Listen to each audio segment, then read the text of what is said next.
जरा सोचिए, दुनिया का सबसे बड़ा और सबसे तपता हुआ रेगिस्तान, सहारा डेजर्ट, जहां सिर्फ रेत ही रेत है, न पानी, न हरियाली, न जिंदगी। अब अगर इसी बंजर जमीन पर अचानक अरबों टन मीठा पानी छोड़ दिया जाए तो क्या होगा? रेत का समंदर सच में लहरें मारने लगेगा, या फिर इस वीरान रेगिस्तान से एक नई सभ्यता की शुरुआत होगी? ये कोई फिल्मी कहानी नहीं, बल्कि सच्ची घटना है, और इसका नाम है इजिप्ट का न्यू वैली प्रोजेक्ट, जिसे पूरी दुनिया टोशका प्रोजेक्ट के नाम से जानती है। लेकिन असली राज ये है कि क्यों अरबों टन पानी इस रेगिस्तान में छोड़ा गया, इससे क्या चमत्कार हुआ, और क्यों इस पूरे प्रोजेक्ट को लेकर अब तक दुनिया भर में चर्चाएं होती हैं। इजिप्ट की सबसे बड़ी समस्या हमेशा से यही रही कि उसकी जिंदगी नाइल नदी पर पूरी तरह निर्भर है। सोचिए, एक ऐसा देश जहां की 95% से ज्यादा आबादी सिर्फ एक पतली सी पट्टी में सिमटी हुई है, बाकी चारों ओर सिर्फ तपता हुआ रेगिस्तान। आबादी बढ़ रही थी,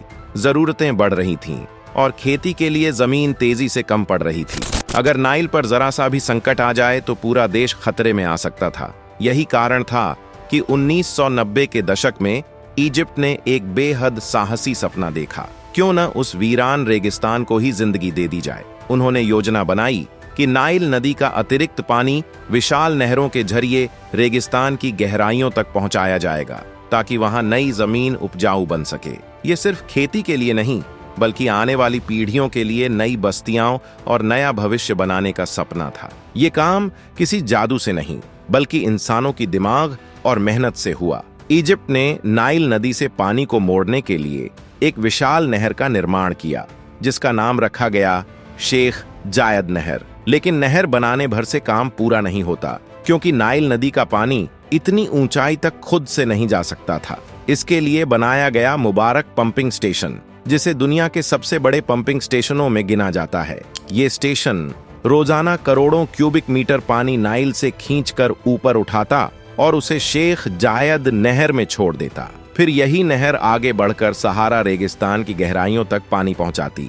धीरे धीरे रेगिस्तान के बीच में पानी जमा होने लगा और वहां बनी टोशका लेक्स, यानी विशाल झीलें, जिनका नीला पानी तपती रेत के बीच मानो किसी मृग तृष्णा मिराज जैसा दिखता था। बस फर्क ये था कि ये मृग तृष्णा असली थी। सोचिए, जहां कभी सिर्फ रेत उड़ती थी, वहां अब इंसानों ने तकनीक से पानी की धारा बहा दी। ये नजारा दुनिया भर के लिए हैरान कर देने वाला था। जब शेख जायद नहर से पानी सहारा की रेत पर बहना शुरू हुआ तो किसी ने सोचा भी नहीं था कि नतीजा इतना अद्भुत होगा। रेगिस्तान की गहराइयों में जहां सिर्फ तपिश और वीरानी थी, वहां अचानक विशाल झीलें बनने लगीं।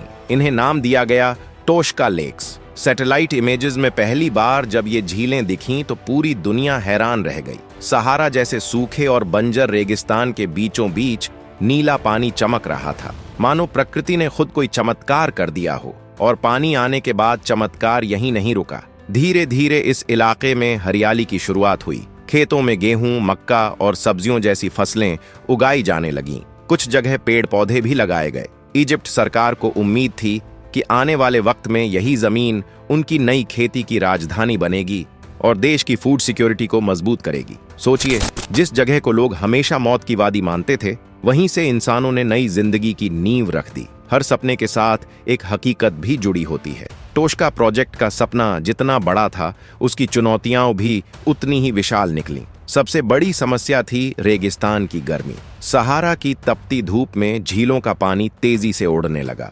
इवेपोरेशन इतना ज्यादा था कि अरबों टन पानी साल दर साल कम होता चला गया। वो झीलें जो सैटेलाइट तस्वीरों में चमक रही थीं, धीरे धीरे सिकुड़ने लगीं। दूसरी समस्या थी उपजाऊ मिट्टी की कमी। रेगिस्तान की जमीन में नेचुरल न्यूट्रिएंट्स नहीं थे, यानी वहां फसलें उतनी आसानी से नहीं उग रही थीं जितनी नाइल घाटी में उगती हैं। इसके लिए बहुत सारे फर्टिलाइजर्स और एक्स्ट्रा टेक्नोलॉजी चाहिए थी, जिससे लागत बहुत बढ़ गई। तीसरी मुश्किल थी फाइनेंस और मैनेजमेंट। इतने बड़े प्रोजेक्ट को लंबे समय तक सस्टेन करना इजिप्ट के लिए आसान नहीं था। शुरुआती जोश के बाद सरकार और निवेशकों का ध्यान धीरे धीरे कम होने लगा। नतीजा ये हुआ कि जो सपना शुरुआत में पूरी दुनिया को हैरान कर रहा था, वह पूरी तरह सच नहीं हो सका। टोशका लेक्स आज भी मौजूद हैं, लेकिन पहले जितनी विशाल और चमकदार नहीं रहीं। सहारा को हरा भरा बनाने का सपना अभी भी अधूरा है। और कई जगहों पर रेत की तपिश ने अपनी पुरानी चुनौती फिर से दिखा दी। इसके बावजूद यह झीलें और इरिगेशन सिस्टम आज भी एक जीवंत उदाहरण है कि इंसानी मेहनत, प्लानिंग और विजन के साथ कितनी बड़ी चीजें हासिल की जा सकती हैं। भूख, पानी और भूमि की कमी जैसी समस्याओं से लड़ते हुए इजिप्ट ने दिखा दिया कि अगर इंसान ठान ले तो सबसे बंजर जगहों में भी जीवन की शुरुआत की जा सकती है। ये प्रोजेक्ट सिर्फ तकनीक का कमाल नहीं, बल्कि इंसान की हिम्मत और एम्बिशन का प्रतीक भी है।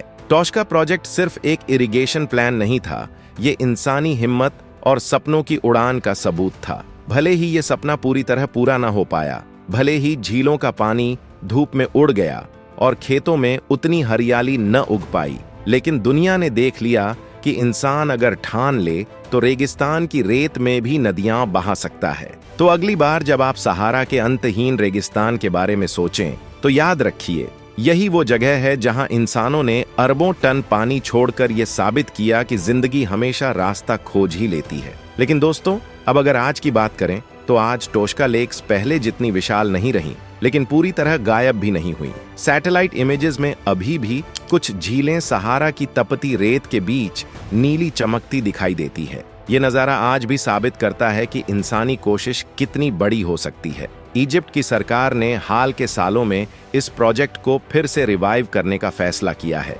उन्होंने नई टेक्नोलॉजीज, स्मार्ट इरिगेशन सिस्टम्स और अंतर्राष्ट्रीय निवेश की तलाश शुरू की है। उनका मानना है कि अगर रिन्यूएबल एनर्जी और मॉडर्न फार्मिंग टेक्निक्स को साथ जोड़कर काम किया जाए तो टोशका प्रोजेक्ट को दोबारा जिंदा किया जा सकता है। टोशका प्रोजेक्ट सिर्फ इजिप्ट का नहीं, बल्कि पूरी दुनिया के लिए एक प्रेरणा है। यह हमें यह सिखाता है कि क्लाइमेट चेंज, वाटर स्कैर्सिटी और फूड क्राइसिस जैसे ग्लोबल चैलेंजेस से लड़ने के लिए साहस और इनोवेशन की जरूरत होती है। सोचिए, चाहे वो इंडिया के राजस्थान के रेगिस्तान हो या मिडिल ईस्ट के सूखे इलाके, इंसान के पास टेक्नोलॉजी और मॉडर्न फार्मिंग मेथड्स के जरिए रेगिस्तान में भी जीवन जगाने की क्षमता है। लेकिन यहाँ बड़ा सवाल ये है कि क्या हम नेचर की सीमाओं को समझते हुए सस्टेनेबल तरीके से ये काम कर पाएंगे? टोशका प्रोजेक्ट हमें यही याद दिलाता है कि एम्बिशन और प्लानिंग के साथ चुनौतीपूर्ण परिस्थितियों में भी